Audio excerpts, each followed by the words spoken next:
Cool, we're rolling. Two. All right. All right.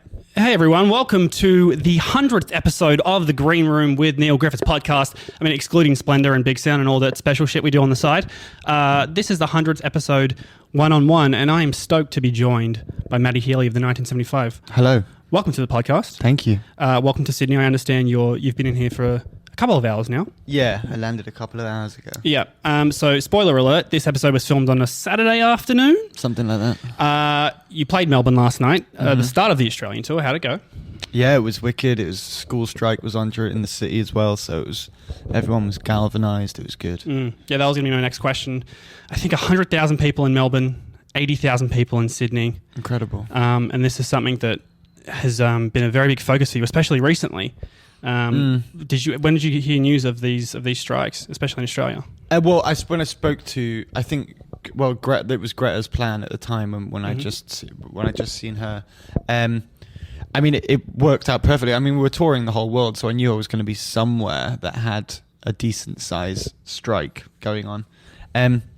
Yeah, I mean, it's not so much just at the forefront of our mind; it's at the forefront of culture. Do you know what I mean? So that's why we're so interested in and engaged in it.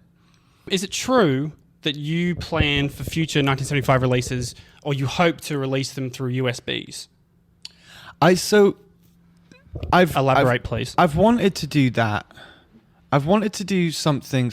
I mean, there was the initial plan that we really wanted to do was like try and create a biodegradable product. So my idea would be a kind of USB where once you could get the music off it onto your phone or your laptop or whatever, and then you'd be able to plant the product along with seeds, and it became a real something that was carbon, not just carbon neutral, it was something good for the environment. So yeah. I think that we're constantly over the next couple of years going to be striving for something like that. I also like the idea of kind of, of playing with form, and product design and stuff like that. So I think it could be quite interesting to do something like that. But all we're doing now is it'll be on CD and vinyl, but with zero plastics involved, which is a challenge, but it's good. How far away do you think this is, or you hope it would be? Well, Notes on a Conditional Form will be a plasticless album, part of a plasticless campaign. Whether the whole world moves away from vinyl or CDs or whatever it may be, we'll see. But physical product is definitely a thing that we've taken really seriously in regards to trying to amend how we're going to do it in the future. Touching like things like climate change and even social topics like the cancel culture. I was reading an interview you did, and a really interesting line you said was, and I know you didn't want to swear, but unfortunately it was your quote. You said, you need to be able to say, "You're a cunt" and "I love you" in the same sentence, which I think is kind of the problem with any argument or debate that's going on. There is one side that is, fuck you, this is how things need to be. You need to be on our side, or fuck off. Yeah. I think what you said perfectly sums up where we need to go. It's funny as well, because the reason that it probably speaks more is because that quote is in relation to the context that I have with the band that we have with each other in order to make it through the world. We need an environment where I can say fuck you and like you're a cunt and I love you in the same sentence, because that's how we deal with reality. Now, obviously, you can't extend the way that you are with your friends totally onto the planet, but a more central perspective where it's just this whole right and left divide, of which I don't really know what is the right and the left anymore. Do you know what I mean? I think that there's this new idea of, post really important and really necessary movements like Me Too and stuff like that. That have been really necessary for culture. I think that there's this new attitude of people on the internet who feel kind of owed something. So it'll be this kind of thing of people will be like, well, you don't agree with me, so you're a dickhead. Yeah. And if you don't agree with me or apologize for not agreeing with me, I have the right to call you a cunt until everybody else notices, and then I'm going to take away your life because you don't agree with me. That's not the way the world works. There's that, and there's this new idea that people think that they have the right to not hear things that they disagree with. I'm a person, I have a right to not be even exposed to these ideas. That's not healthy. The problem is that a lot of that rhetoric comes from the right, where there's actual Nazis and actual bad guys. Do you know what I mean? So a lot of that will be inherited by the right, and they'll be like, come on, snowflake. Do you know what I mean? Sort it out. Yeah. That's not what I'm saying. What I'm saying is it's unhealthy for a society to teach people that we can't engage with each other when we disagree. You can't teach someone, no. You can bury your head in the sand and say that it is an affront to your being if somebody brings up something that upsets you. I mean, triggering is a really strange thing, because I empathize with people who have had past experiences.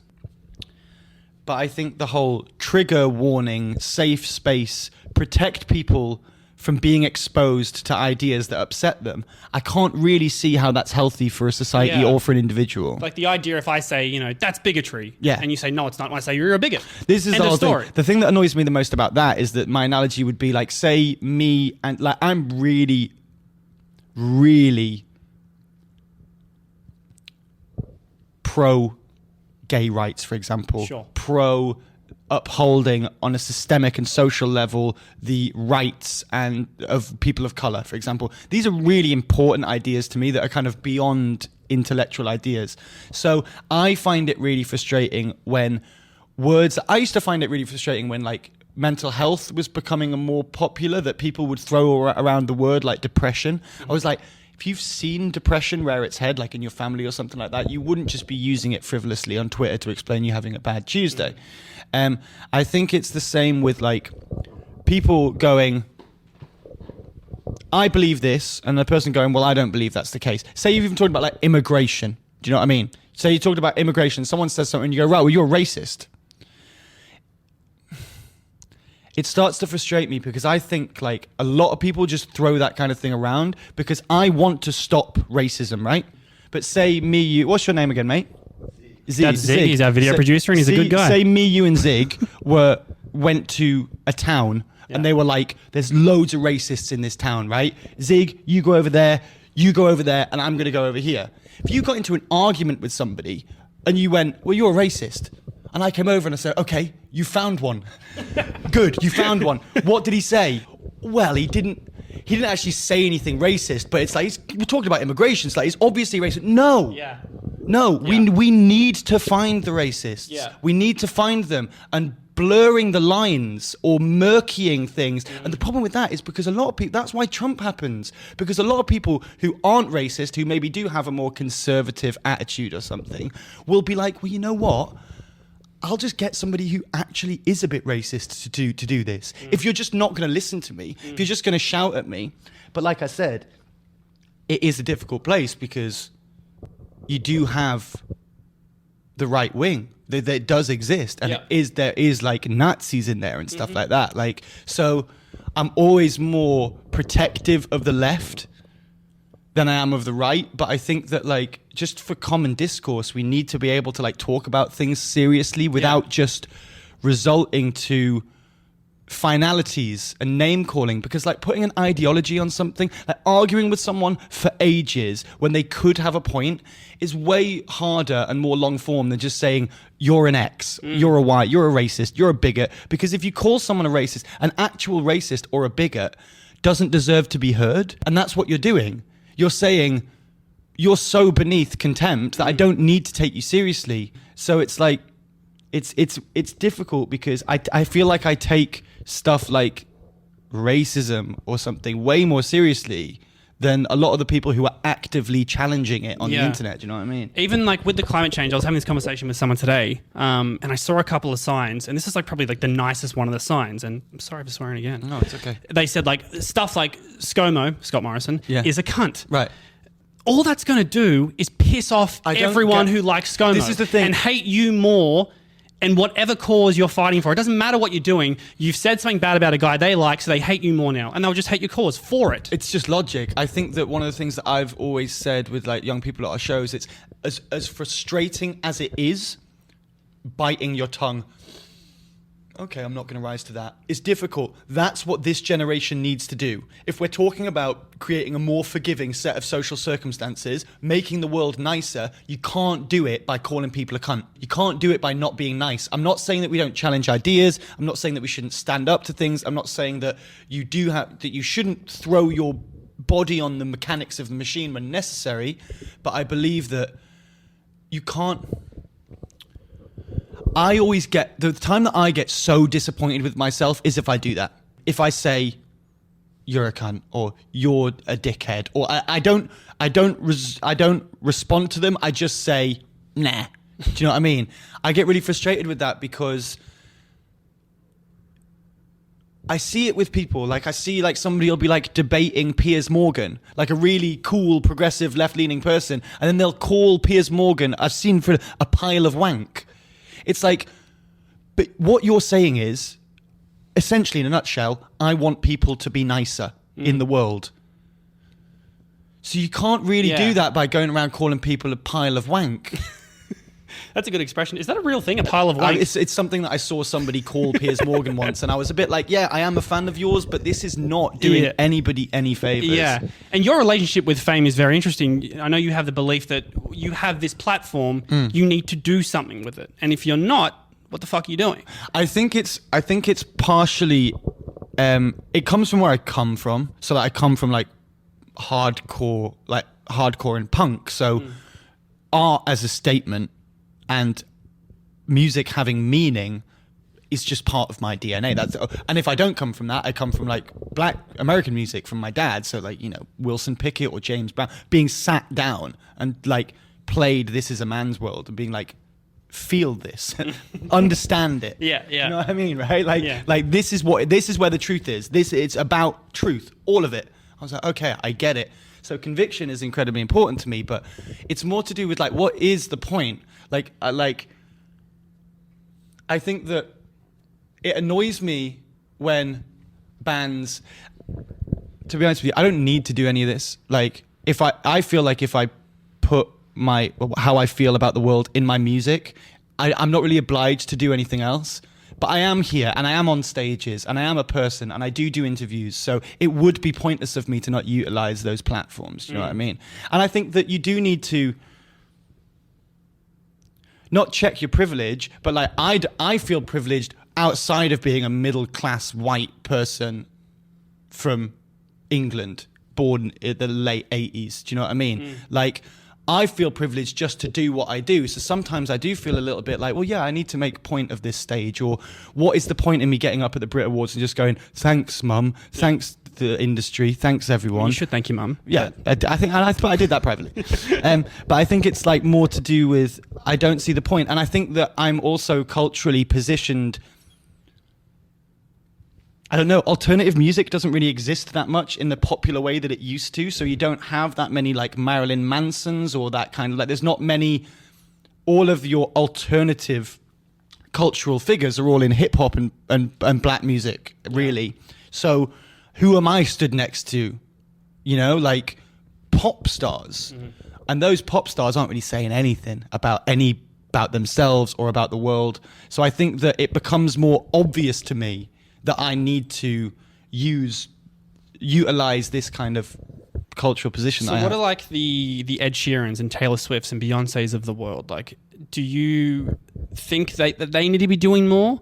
Can you stand back and just appreciate them for their music and nothing else? The thing is, though, they will. That's the thing is, like, they'll wait. Artists like that will wait until, I think you kind of see it a little bit with Taylor. I've never slagged Taylor off. I think Taylor's amazing. And Taylor, I want to produce your next album. I've always wanted to do She's a big fan of this podcast, so she's hearing this. Great. Thing is, they'll wait until something's been woked enough to feel like you're making a statement when you're not. Yeah. You know? Like, I think that the climate or like, you know, like, that Taylor Swift song about supporting gay people didn't come out 6 years ago. Yeah. It didn't. It came out when we all kind of knew that. Or not that we knew that. It's not that there's a long way to go for gay and bi and queer and trans people in this world. But culture has caught up to it. Marks and Spencer's do like a gay sandwich. So when you're at that point, you pretty know that you're kind of not really making a statement. So it's kind of like, I don't really care what those guys are doing. Like, it's not that I don't have respect for any of those people. I think they're great. Like, anybody whose music can appeal to that many people, I have a lot of respect for. It's also like, one of my points was that what annoys me more is when people don't put any social observation in their music, then go and do an interview and expect to be listened to when they talk about it. I want to talk about politics. I want to talk about why. I don't care. You've not said anything of any value. So I suppose it's a bit like, why would Ed Sheeran why would they do that? I suppose it'd be a risk to their brand. Yeah. And also, like, I mean, I don't know if they come from the same world as me either. Do you know what I mean? Like, I don't know. It's an interesting one. Especially with your views on it now and it's continuing to grow, like, do you see yourselves becoming like today's version of Rage Against the Machine? No, I'd love that. I don't know. I think trying to that subjective opinions about who we may parallel are not for me to answer. But I think that Rage Against the Machine were politics, even though their music was better than pretty much any rock band ever, in my opinion, they were politics first, which is kind of why they split up. And I don't think we're that kind of band. We're more like, like if the Replacements had like kind of done a U2. That's kind of who I see we're at. Do you know what I mean? We start out with like really humble beginnings, like true kind of ramshackled beginnings. And I think as we got bigger, we just didn't take that for granted. That's the only thing. And I think as we've gotten bigger, we've become more socially we've become more outward in our projections than inward. Because you see bands, like, the bigger they get, they can go one way. They can just go the way they just play out to arenas, they play to stadiums. And I know you said recently as well, like, you guys have gotten to this point that you are really successful, but you want to graduate to being like an emo band. This is the thing. I've said that everybody at this stage wants to graduate into being a big rock band, and we want to kind of graduate into being a small emo band. Only because, like, humility and truth and purpose and us enjoying it and fluidity and being part of having a real-time expression, which means not looking particularly back very much, not really looking forward, just being in the now. Like, that's so much more important to us than a particular graduation in a direction that we know is profitable or accessible, or like, as soon as I start thinking about that, that's when my band's going to get really not going to be very good. So I just want to keep making records, and I say that with such a kind of banal boringness, but it's so true. Like, because fame would change you whether you like it or not, right? Yeah. Whether it's in a small way, in a major way, it would. Mm-hmm. It has to. Yeah. So with me though, it's like, it's kind of like I've said this quite a few times, like, I couldn't get signed for a long time, and then I would try and get signed and it would get worse. So then I'd listen to Jamie and he'd be like, you know what, man, you know, when you do anything of value, it's when you really don't care about what people are thinking, or you just make music and that's your best music. Learning that at like 23, and that actually being the truth, and then doing things that I felt were really specific, hyper impenetrable ideas, my most specific line. Those are the lines that people get tattooed, man. Like, those are the songs that people really love. So I think that I have an innate confidence in my truth or my instinct that I've just managed to become more and more famous for being more and more myself. Do you understand what I mean? And I think that if you have like an image to uphold or an agenda to live up to, or you have different people's opinions of what you should be, or if you're constantly in conflict with who you are, then you're never going to know who to be for other people. Whereas I've never had to really deal with that. I kind of just go out on stage and go, kissed a boy in Dubai yesterday. That was a bit of a fucking nightmare. Do you know what I mean? Slowly turn into a stand-up set, yeah. I do, in the way that stand-up is an outsider going on stage and making sense of his... There's this brilliant Russell Brand line where he says, my life is just a series of embarrassing incidents strung together by me telling people about those embarrassing incidents. That's a bit like my life. Like, instead of jokes, I write songs, and then I go in and kind of give the songs context. Yeah. I explain what I meant. I said, oh, well, I did this and that happened. Or I kind of go, well, yeah, that's because I believe in this. And then I'll go and like kiss a boy in the UAE, or I'll do whatever. Like, it feels like I have a lot of benefit of the doubt with my fans. I have no benefit of the doubt with normal people. As soon as like one of my thing, then me out of context is weird. So like now that I'm famous enough in the UK to like put in the newspapers or whatever, I'm constantly in there, because people who don't know what I'm like or what I'm about or what I stand for are constantly like, what is my daughter going to see? Do you know? Who is this person? Yeah. But I think I don't really care that much. And like, I love what Tyler said the other day. He was like, cancel me, bitch. He's like, I don't care. He's like, I was cancelled before cancelling even happened. Thing, I was like banned from countries. Do you know what I mean? And I think that like, I'm kind of like done with it. I'm done with like living remote. Oh, they brought chips for me. I'm done with like remotely living in fear, or like, you know what it is? I had this the other day, like on the internet, people were trying to get me to apologize for something. And it was because I'd taken a selfie, right? And somebody from Korea had given me like loads of fan stuff. And it was like a 1975 flag and a 1975 thing and a 1975 Korea flag. So it wasn't it was the layout of the Korean flag, but it had 1975 all over it. Anyway, so I took this selfie in the same pose that I take every selfie. And like half an hour later, like my phone's lighting up in half of it in Korean. And people are like immediately like, fuck you. How fucking dare you? This is a disgrace. Like, it wasn't like dubious stuff. It was like really intense stuff. And I was like, oh shit. Then I found one in English. It was like, bro, get your foot off my flag. And I was like, oh, okay. So I looked at the photo and my foot was like kind of on top of near the flag. Along But with you other were merchandise. posing with the flag. Yes, I kind of was. I wasn't holding it up. It was on the table in front of me and I had my foot. Let's be technical. Okay, I had my foot on top of the fabric. Yeah. I did. The reaction was as if I'd gotten the Korean flag, stamped all over it, done an Instagram live when I'd gone, fuck you, Korea. I don't care about your national pride. Anyway, the reaction. So I'm a person, right? So the best thing that you do in that situation is you go, oh, I'm sorry, mate. I didn't realise. Sorry. Sure. But I'm a person. My toe right now. End of conversation. Exactly. But I'm a person, and I was really pissed off by just the lack of context and the fact that people were so ready to be like, "You're a cunt." So I was like, "Fuck off! I'm not apologizing. I'm not apologizing because I'm a person," and I was pissed off. I was like, "Don't talk to me like that."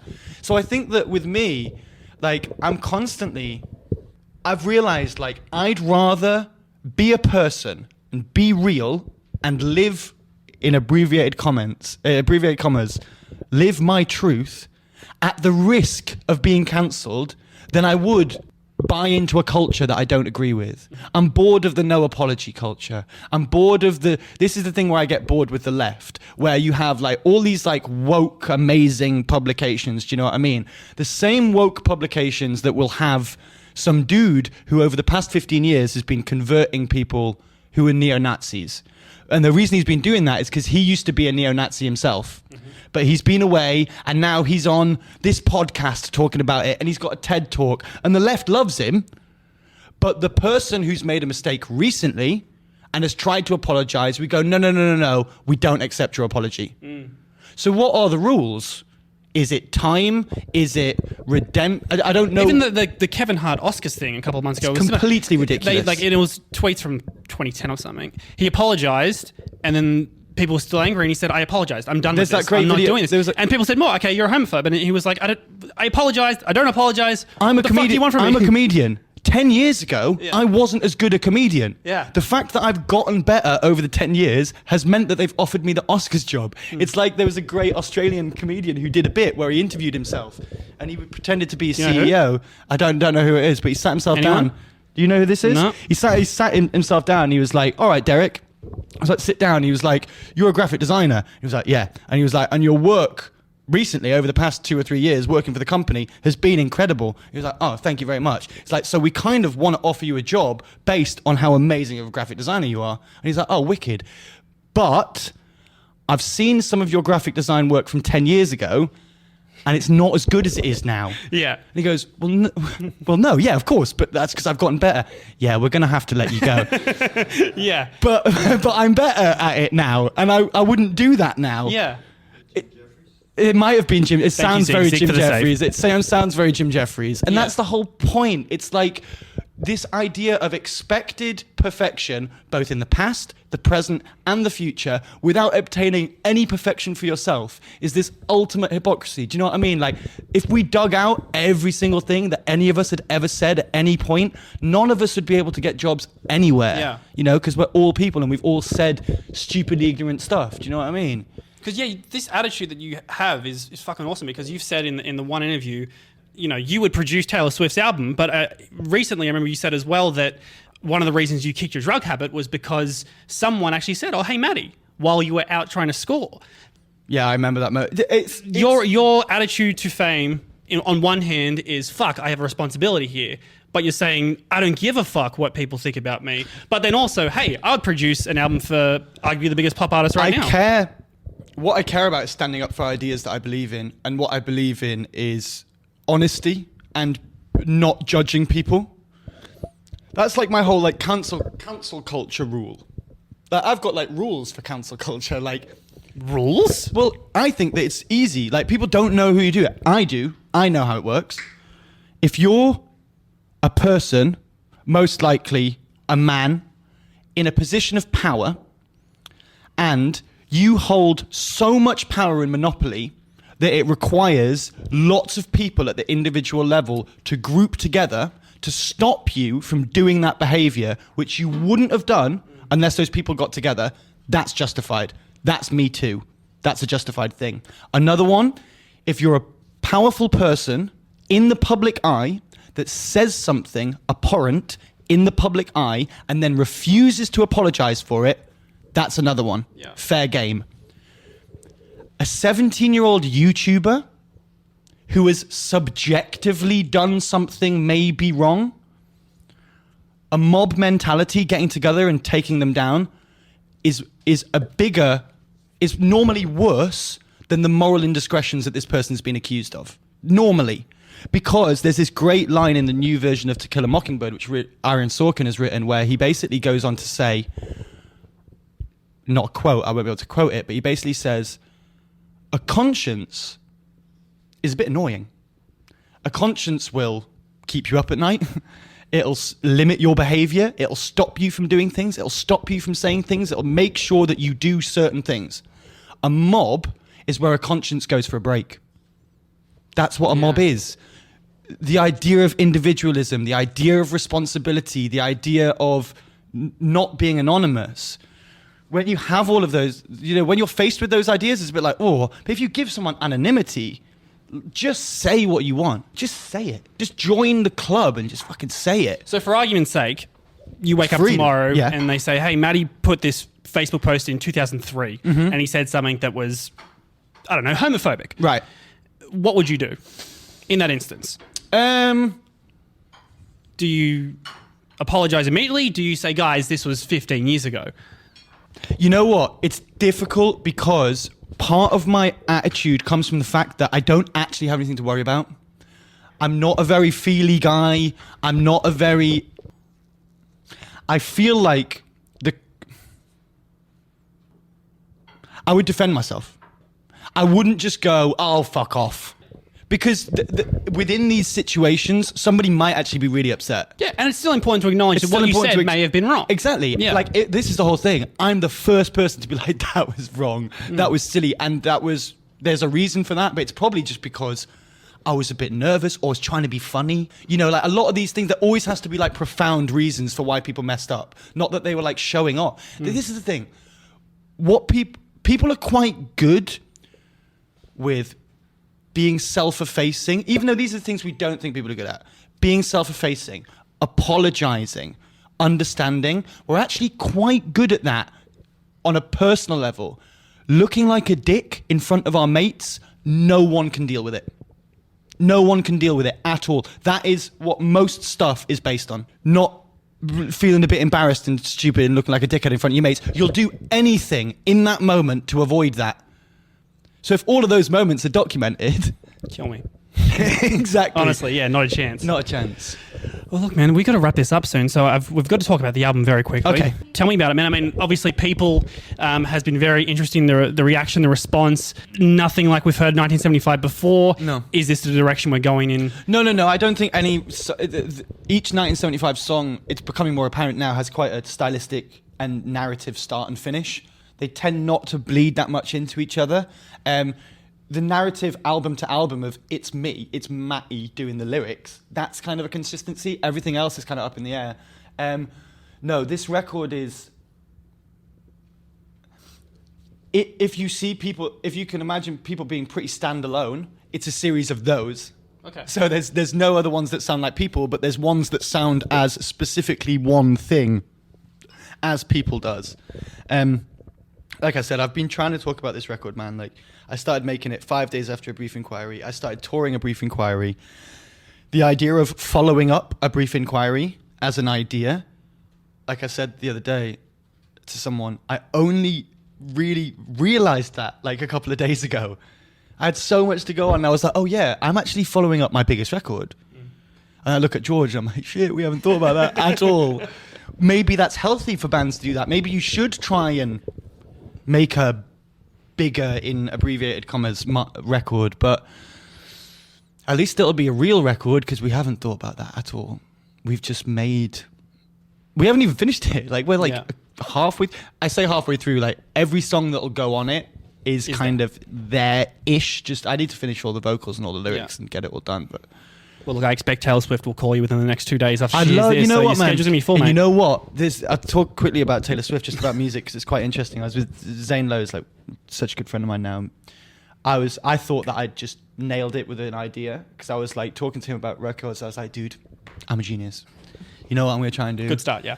I want Taylor Swift, right? This is before she did it, right? She needs to do like, and then before I said it, and he was like, Nebraska.